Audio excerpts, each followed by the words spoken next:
नेहमी प्रत्येकाचं माझं आजही घर मला पाऊस आल्यानंतर गळतं, पण मला माझ्या घराची चिंता नाही.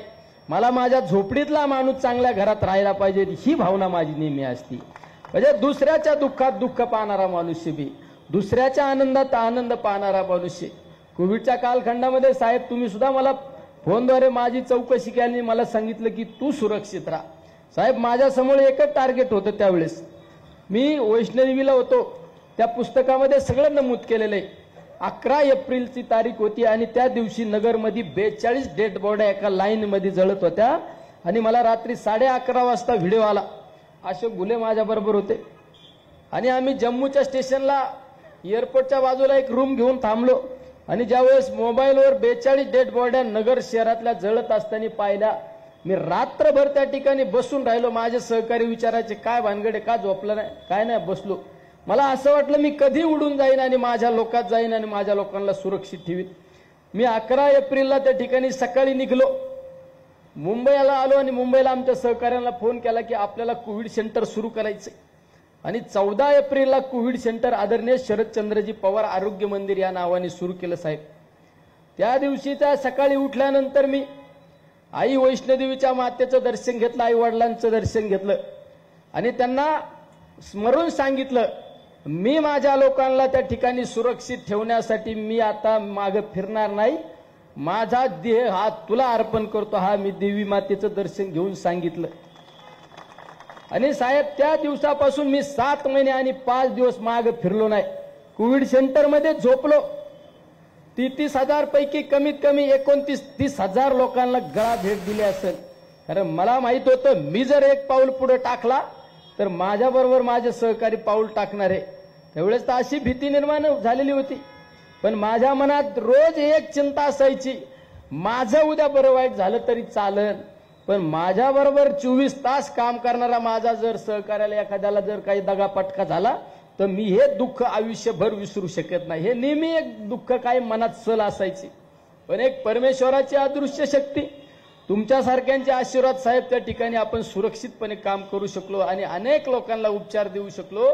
त्या माध्यमातून आज आपण जे काम केलं त्याची राज्याने नव्हे देशाने दखल घेतली. म्हणजे नेहमी तुमच्या विचाराशी पाईक राहून साहेब आम्ही काम करण्याचा प्रयत्न केला. राजकारणामध्ये काही बदल होत असतात, पण राजकारणामध्ये काही बदल होत असताना निलेश लंकेच्या हृदयाला माहिती आहे निलेश लंकेला किती दुःख झाले, किती गोष्टींना त्या ठिकाणी आव्हान, संकट येत असताना आम्ही संकट पार करण्याची ताकद आहे. पण जीवाभावाच्या माणसाला जर आपल्याकडून जर दुःख होत असेल त्यावेळेस त्या माणसाला जेवढं दुःख होतं त्यापेक्षा 10 पटीने दुःख ह्या निलेश लंकेच्या हृदयात झालं. नेहमी एक चिंता असायची, अरे ह्या वयामध्ये साहेब एवढे धावपळ करतात, अरे त्या साहेबांसाठी आपण काहीतरी काम केलं पाहिजे, त्या साहेबांच्यासाठी काहीतरी केलं पाहिजे, धावून गेलं पाहिजे, ही भावना नेहमी त्या ठिकाणी कायम असायची. आज या ठिकाणी साहेब तुमच्या हाताने ह्या पुस्तकाचं आज प्रकाशन झालं, हा एक क्षण माझ्यासाठी आनंदाचा क्षण आहे. तुमची विचारधारा घेऊन आजही काम करतो, कालही काम करतो, तो उद्या पण तुमची विचारधारा घेऊनच या मतदारसंघामध्ये नाही राज्यामध्ये काम करण्याचा नेहमी साहेब प्रयत्न करीत. तुम्हाला साजेचं असं काम करण्याचा आम्ही नेहमी प्रयत्न करतो. आमच्यात सुद्धा कधी कधी एक आक्रमकपणा आहे. मी सुद्धा म्हणत असतो कधी कधी मला भायावर करायला नका लावू, पण त्यावेळेस क्षणात तुमच्यासारख्याचं त्या ठिकाणी आम्हाला फोटो दिसतो आणि आम्ही म्हणतो नाही साहेबांना पटत नाही, आता आपण थोडं थांबलं पाहिजे.